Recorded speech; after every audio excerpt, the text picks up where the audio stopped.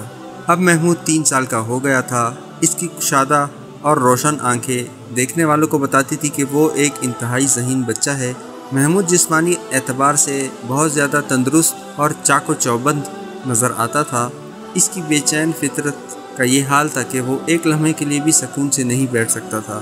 وہ مختلف چیزوں کو دیکھ کر بار بار پہرے داروں سے پوچھتا کہ یہ کیا ہے، یہ کیا ہے۔ پہرے دار اس کے سوالوں کا جواب دیتے دیتے تھک جاتے، مگر محمود کے ہونٹ ہمیشہ حرکت میں رہتے۔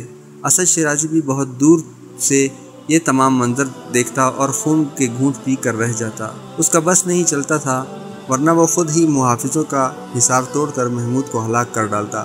اسد شیرازی کو اکثر محسوس ہوتا کہ سبکتگین کا بیٹا محمود نہیں، اس کی اپنی موت آہستہ آہستہ جوان ہو رہی ہے۔ پھر ایک رات اسد شیرازی نے صبح کے قریب ایک عجیب و غریب خواب دیکھا۔ اس نے دیکھا کہ قصر شاہی میں زلزلہ آ گیا ہے، لوگ دیوانہ وار چیختے ہوئے ادھر ادھر بھاگ رہے ہیں، اور پھر اس دوران محل کا ایک برج ٹوٹ کر زمین پر آ گرا۔ خوف و دہشت کے اثر سے اسد شیرازی کی آنکھ کھل گئی۔ اس نے گھبرا کر اپنے کمرے کا جائزہ لیا۔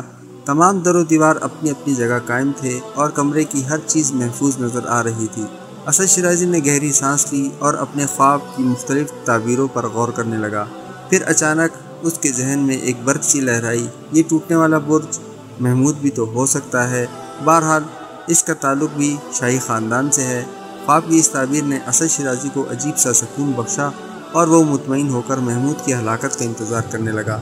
ابھی اسد شیرازی کے اس خواب کو چند ہی روز گزرے تھے کہ امیر ابو اسحاق بیمار ہو کر بستر پر دراز ہو گئے۔ مملکت کے تمام نامور طبیبوں نے اپنے اپنے نسخے آزمائے، مگر ابو اسحاق کی سانسوں کا شمار ختم ہو گیا تھا۔ مختصر سی عدالت کے بعد امیر الپتگین کا یہ لائق بیٹا دنیا سے رخصت ہو گیا تھا۔ پھر جب قصر شاہی ماتمی چیخوں سے گونجنے لگا تو اسد شیرازی کو اپنا خواب یاد آیا۔ محل کے برج گرنے کا منظر محمود کی ہلاکت نہیں، میر ابو اسحاق کی موت کی طرف ایک مبہم سا اشارہ تھا۔ یہ سوچ کر اسد شیرازی اداس ہو گیا۔ پھر اس کی یہ اداسی اچانک وحشت میں تبدیل ہو گئی۔ امیر ابو اسحاق کی موت کے بعد غزنی کی حکمرانی کا مسئلہ درپیش تھا اور اسد شیرازی کی آنکھوں کے سامنے بار بار سبکتگین کا چہرہ ابھر رہا تھا۔ امیر الپتگین اور ابو اسحاق سے بہت زیادہ قریب ہونے کے باعث اکثر لوگ سبکتگین ہی کو اس عہدے کے لیے سب سے طاقتور اور مناسب امیدوار سمجھ رہے تھے۔ اس کا خیال آتے ہی اسد شیرازی بدحواس نظر آنے لگا۔ وہ بار بار شراب کا جام لبریز کرتا اور اپنے حلق میں انڈیل لیتا۔ ارمغانہ بہت دیر سے خاموشی کے ساتھ باپ کی وحشت کا یہ منظر دیکھ رہی تھی۔ بالآخر اس سے خاموش نہ رہا گیا اور وہ اسد شیرازی کو مخاطب کر کے کہنے لگی، بابا جان، کیا آپ کسی ذہنی خلش کا شکار ہیں؟ ہاں بیٹی، اسد شیرازی نے تھکے ہوئے لہجے میں کہا۔ تو پھر مجھے بھی اپنی اس کشمکش میں شریک کر لیجئے۔ ارمغانہ نے ایک سعادت مند اور فرمانبردار بیٹی کے انداز میں کہا، شاید اس طرح آپ کے دماغ کا کچھ بوجھ ہلکا ہو جائے۔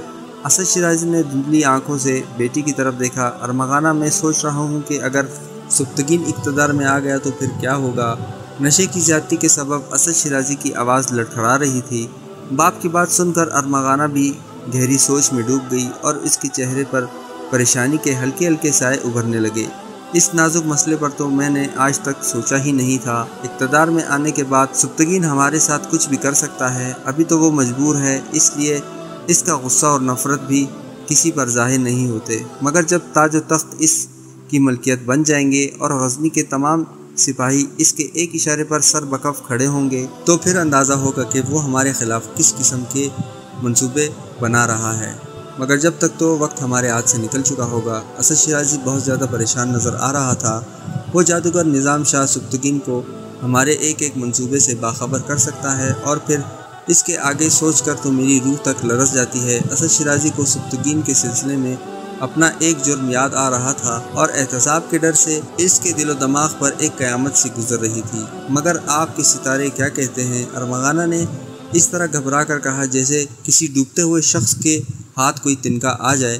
ستارے تو یہی کہتے ہیں کہ سبکتگین کی قسمت میں اقتدار نہیں ہے، اسد شیرازی نے بجھے بجھے لہجے میں کہا، مگر ستاروں کی شرارت کو کیا کہوں، وہ کبھی کبھار مجھ سے جھوٹ بولنے لگتے ہیں۔ اسد شیرازی کی حالت اتنی شکستہ تھی کہ جیسے کوئی جواری اپنی زندگی کی آخری بازی بھی ہار گیا ہو۔ ارمغانہ باپ کے اس الجھے ہوئے جواب سے مطمئن نہیں تھی۔ اس نے زندگی میں پہلی بار گستاخانہ انداز میں اسد شیرازی کے سامنے زبان کھولی، بابا اور کچھ نہ ہو مگر آپ کے غلط فیصلوں کے سبب میرے مستقبل کی تباہی یقینی ہو گئی ہے۔ میں آپ کے حکم پر سبکتگین کی طرف بڑھی، پھر شکست کھا کر میں نے امیر ابو اسحاق کی خلوت گاہ کا رخ کیا، لیکن اس کے دروازے پر بھی ناکامی اور نامرادی میرا انتظار کر رہی تھی۔ اگر بات یہیں ختم ہو جاتی تو سبکتگین ہمارے لیے اپنے دل میں زیادہ پرخاش نہیں رکھتا، مگر آپ کا محمود کو ہلاک کرنے کا منصوبہ تو ایسا ہے کہ جیسے آپ نے براہ راست سبکتگین کی شہرک کاٹنے کی کوشش کی ہو۔ آپ خود سوچیں کہ ایک شخص اپنے قاتل کو کس طرح معاف کر سکتا ہے۔ بیٹی کی حقیقت پسندانہ گفتگو سن کر اسد شیرازی کے چہرے پر موت کی پرچھائیاں لرزنے لگی تھی۔ پھر کیا ہوا میری بیٹی؟ اسد شیرازی کے پوچھنے کا انداز ایسا تھا کہ جیسے کوئی عیار اور بزدل گیدڑ کسی حملہ آور شیر کو دیکھ کر اپنے غار کی طرف بھاگ رہا ہو۔ کچھ بھی ہو، میں اس صورتحال کا سامنا نہیں کر سکوں گی، ارمغانہ نے بدلے ہوئے تیوروں کے ساتھ کہا۔ اس کے لہجے سے شدید ناگواری کی جھلک نمایاں تھی۔ اگر سبکتگین براہ راست اقتدار میں آ گیا تو میں یہ ملک چھوڑ کر کہیں دور چلی جاؤں گی، اور اگر اس نے مجھے اپنی مرضی کی زنجیریں پہنانے کی کوشش کی تو میں اپنے آپ کو ہلاک کر ڈالوں گی۔ یہ کہہ کر ارمغانہ نے اپنی انگوٹھی میں جگمگاتے ہوئے قیمتی الماس کو دیکھا جو ایک لمحے میں انسانی زندگی کا سارا کاروبار ختم کر سکتا تھا۔ نہیں میری بہادر بیٹی، یہ کہتے ہوئے اسد شیرازی اپنی نشست سے اٹھا اور ارمغانہ کے قریب جا کر بیٹھ گیا، پھر اس کے سر پر ہاتھ پھیرنے لگا۔ اگر تو بھی راستہ بدل لے گی تو میرا ساتھ کون دے گا؟ تو خوب جانتی ہے کہ میں تجھے نرم و نازک لڑکی نہیں، اپنا جانباز جفاکش بیٹا سمجھتا ہوں۔ یہ محض اقتدار اور بہتر مستقبل کی جنگ نہیں، یہ تو اپنے عقائد کے دفاع کا مسئلہ ہے۔ میں ذہنی اور قلبی طور پر ایک آتش پرست ہوں جس نے عالم جبر میں اسلام قبول کیا ہے۔ میں سبکتگین کا دشمن اس لیے ہو رہا ہوں کہ وہ اپنے بے داغ کردار سے اسلام کو تقویت پہنچا رہا ہے۔ یہی وجہ تھی کہ میں نے تجھے اس کو زیر دام لانے کی ہدایت دی تھی۔ میرا خیال تھا کہ تیرا حسن بے پناہ سبکتگین کو اسیر کر کے اسے طاؤس اور رباب اور شباب میں غرق کر دے گا، مگر افسوس ایسا نہ ہو سکا۔ پھر میں اس کے بیٹے محمود کی جان کے در پہ ہو گیا تھا کہ میرے حساب سے محمود اس دور کا سب سے بڑا فتنہ ہے، اور میرے ان اندازوں کی تصدیق اس جادوگر نظام شاہ نے بھی کر دی ہے۔ ارمغانہ پہلے بھی اپنے باپ کی یہ باتیں سن چکی تھی، مگر صورتحال بدل جانے کے باعث اب اسے اسد شیرازی کے منصوبوں پر نئے زاویے سے غور کرنا پڑ رہا تھا۔ میں آپ کی مجبوریاں سمجھتی ہوں بابا جان، ارمغانہ کے لہجے سے گہری ہمدردی ظاہر ہو رہی تھی۔ اگر تو میری مجبوریاں سمجھتی ہے تو مجھے اس اندھیرے راستے پر چھوڑ کر فریب کار اجالوں کی طرف نہ جا۔ اسد شیرازی نے ارمغانہ کے باغیانہ جذبات کو دبانے کی کوشش کی۔ جب تک سبکتگین اور محمود زندہ ہیں ہمارے خاندان کو کہیں روشنی نہیں ملے گی۔ پھر آپ محمود کو کس طرح اپنے راستے سے ہٹائیں گے؟ ارمغانہ نے سوال کیا، جبکہ وہ جادوگر نظام شاہ اس کی حمایت کر رہا ہے اور اپنی کوششوں میں کامیاب بھی ہو رہا ہے۔ میں اس جادوگر کو بھی دیکھ لوں گا بیٹی، مگر تیری حوصلہ شکن باتیں سن کر میرا دل ڈوبتا جا رہا ہے۔ اسد شیرازی نے ارمغانہ کے بدلے ہوئے خیالات کی شکایت کی۔ آخر ایک تنہا انسان کیا کیا کرے گا؟ وہ بڑی عیاری کے ساتھ اپنے آپ کو دنیا کا مظلوم ترین انسان ثابت کرنے کی کوشش کر رہا تھا۔ ارمغانہ کچھ دیر تک سوچتی رہی، پھر آہستہ آہستہ اس کے ہونٹوں کو جنبش ہوئی۔ میں آپ کے ساتھ ہوں بابا، مگر کبھی کبھی منزل نظر نہیں آتی تو اپنے چاروں طرف پھیلے ہوئے اندھیرے سے ڈر جاتی ہوں۔ ہمت سے کام لے ارمغانہ کہ یہ اندھیرے بہت عارضی ہیں۔ بیٹی کو آمادہ پا کر اسد شیرازی کے ہونٹوں کی گمشدہ مسکراہٹ لوٹ آئی، اور یہ مسکراہٹ اس وقت زیادہ گہری ہو گئی جب سبکتگین کی جگہ ملکاتکین کو غزنی کا امیر بنا دیا گیا۔ یہ بڑی غیر متوقع صورتحال تھی۔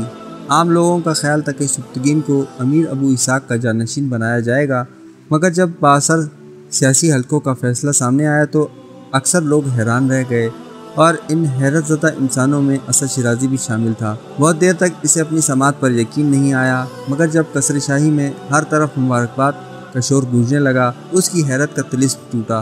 پھر اسد شیرازی نے سب سے پہلے اپنی بیٹی کو یہ نشاط انگیز خبر سناتے ہوئے کہا، ارمغانہ، میں نہ کہتا تھا کہ انسان کو ارحمن کی ذات سے مایوس نہیں ہونا چاہیے۔ سبکتگین کا مستقبل ہمیشہ کے لیے تاریک ہو چکا ہے۔ ستارے ایک بار پھر سچ بولنے لگے ہیں اور آسمانوں سے سچی خبریں آنے کا سلسلہ دوبارہ شروع ہو گیا ہے۔ سبکتگین ایک شیر تو ضرور ہے، مگر آہنی پنجرے میں بند ایک بے اثر اور مجبور شیر۔ ارمغانہ بھی اس خبر کو سن کر خوشی سے جھوم اٹھی۔ کئی دن سے جن اندیشوں کی یلغار نے دونوں باپ بیٹی کی نیندیں حرام کر دی تھی، ملکاتگین کی تخت نشینی کے بعد ان تمام اندیشوں نے دم توڑ دیا تھا، اور اب اسد شیرازی کا فتنہ کار ذہن نئے منصوبے تراش رہا تھا۔ پھر اس نے ملکاتگین کو بھرے دربار میں مبارکباد دیتے ہوئے کہا، امیر، یہ اہل غزنی کی انتہائی خوش نصیبی ہے کہ وہ آپ جیسے انسان کو تخت سلطانی پر جلوہ فروز دیکھ رہے ہیں۔ بے شک اقتدار بہت بے وفا اور فانی شے ہے، مگر پھر بھی کچھ لوگ اپنے کردار سے اسے وفا اور بقا کا رنگ بخش دیتے ہیں۔ آپ بھی وہی مرو جری ہیں جن کو غزنی کے در و دیوار ہمیشہ یاد رکھیں گے۔ میں سابق فرما رواؤں کی بات نہیں کرتا کہ وہ بھی اپنے اپنے مقصد میں بہت زیادہ مخلص تھے، لیکن آپ کا مملکت پر ایک احسان اعظم ہے۔ اسد شیرازی لفظوں کا جادوگر تھا، اور آج وہ ملکاتگین کو مسخر کرنے کے لیے اپنی تمام تر ساحرانہ قوتیں استعمال کر رہا تھا۔ اب میں یقین سے کہہ سکتا ہوں کہ اس سرزمین کے دن پھر جائیں گے اور اہل غزنی کی تقدیریں بدل جائیں گی۔ خدا امیر کی عمر دراز کرے اور زندگی کے اس مشکل ترین مارکے میں ہر مرحلے پر ثابت قدم رکھے۔ اسد شیرازی نے ایک طویل اور اثر انگیز تقریر کی تھی، جسے سن کر امیر بہت زیادہ متاثر ہوا اور دربار کے گوشے گوشے سے آمین کی صدائیں ابھرنے لگی۔ پھر جب در و دیواروں کی آوازوں کا ہیجان ختم ہوا تو اسد شیرازی نے دروازے کی طرف اشارہ کیا، جہاں اس کا ایک خدمتگار ایک خوان اٹھائے کھڑا تھا۔ اہل دربار کی نظریں بھی اس طرف اٹھ گئیں جدھر اسد شیرازی نے اشارہ کیا تھا۔ اپنے آقا کا اشارہ پاتے ہی خدمتگار ادب کے ساتھ آہستہ آہستہ چلتا ہوا آگے بڑھا اور امیر کے روبرو پہنچ کر گھٹنوں کے بل بیٹھ گیا۔ خدمتگار کے دونوں ہاتھ آگے کی طرف پھیلے ہوئے تھے اور گردن جھکی ہوئی تھی۔ ملکاتگین نے پہلے خدمتگار کی طرف اور پھر اسد شیرازی کی جانب حیرت سے دیکھا۔ امیر کی جنبش کے ساتھ ہی اسد شیرازی آگے بڑھا اور اس نے اپنے ملازم ہی کی طرح جھک کر خوان پر پڑا ہوا سرخ ریشمی کپڑا ہٹا دیا۔ وہ سونے کا بھرا ہوا ایک خوان تھا جس میں قیمتی ہیرے اور جواہرات جگمگا رہے تھے۔ اہل دربار کی نگاہیں ہیروں کی چمک سے خیرہ ہو گئیں اور ملکاتگین نے چونک کر اپنے وزیر مملکت سے پوچھا، اسد شیرازی، یہ کیا ہے؟ امیر اعلیٰ مقام کے لیے ایک حقیر سی نظر۔ اسد شیرازی کی گردن کا خم کچھ اور نمایاں ہو گیا تھا۔ ملکاتگین کچھ دیر ان قیمتی اور نایاب ہیروں کو دیکھتا رہا اور پھر اثر انگیز لہجے میں بولا، اسد شیرازی، تمہاری یہ پیش کردہ نظر بہت قیمتی اور منفرد ہے۔ نہیں امیر، آپ کی نسبت ذات کے سامنے ان پتھروں کے ٹکڑوں کی کوئی حیثیت نہیں۔ اسد شیرازی کی جادو بیانی اپنے عروج پر تھی۔ یہ محض تمہارا انکسار ہے، ورنہ ہم ان پتھروں کے ان ٹکڑوں کی قیمت کو خوب پہچانتے ہیں۔ ملکاتگین نے ستائشی نظروں سے اسد شیرازی کی طرف دیکھتے ہوئے کہا، اگر امیر محترم کی نظروں میں میری پیش کردہ ان حقیر پتھروں کی اتنی قیمت ہے تو میں اپنی زندگی پر ناز کرتا ہوں کہ ایک جوہر شناس انسان نے میرے جذبوں کو شرف قبولیت بخشا۔ اسد شیرازی بہت سحر انگیز گفتگو کر رہا تھا۔ یہ پتھر کے چند ٹکڑے ہوں یا میری ناکارہ زندگی، دونوں امیر کی امانت ہیں۔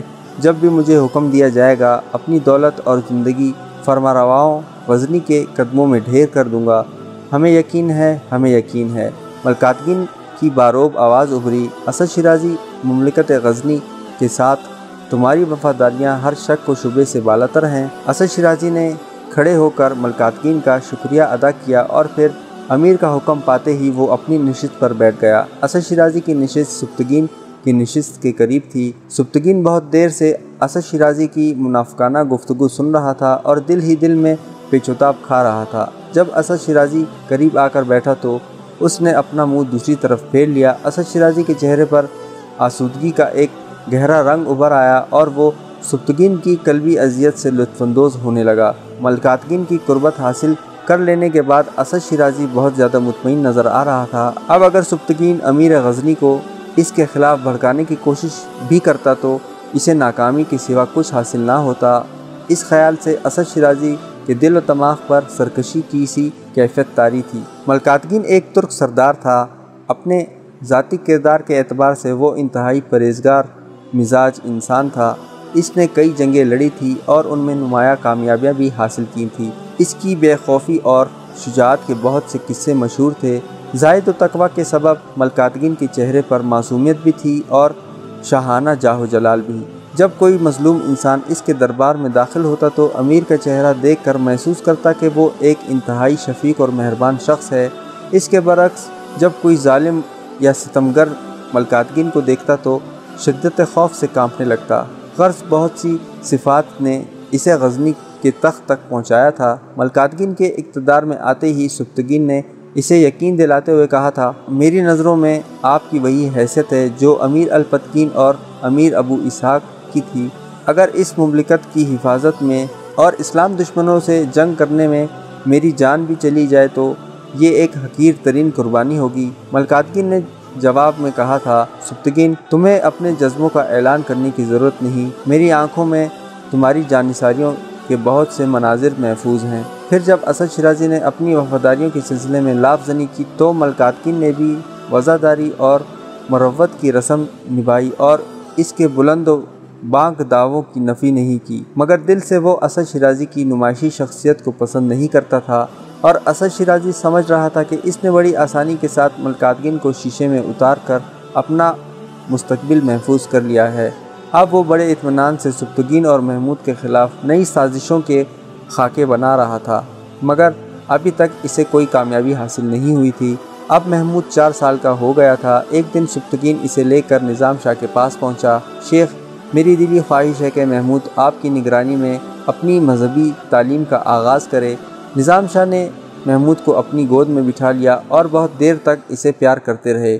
پھر آہستہ سے بولے، کہو اللہ کے سوا کوئی معبود نہیں اور محمد صلی اللہ علیہ وآلہ وسلم اس کے رسول ہیں۔ محمود نے رک رک کر یہ الفاظ ادا کیے اور سبکتگین کو محسوس ہوا کہ مسجد کی پوری فضا ایک عجیب و غریب خوشبو سے مہک اٹھی ہے۔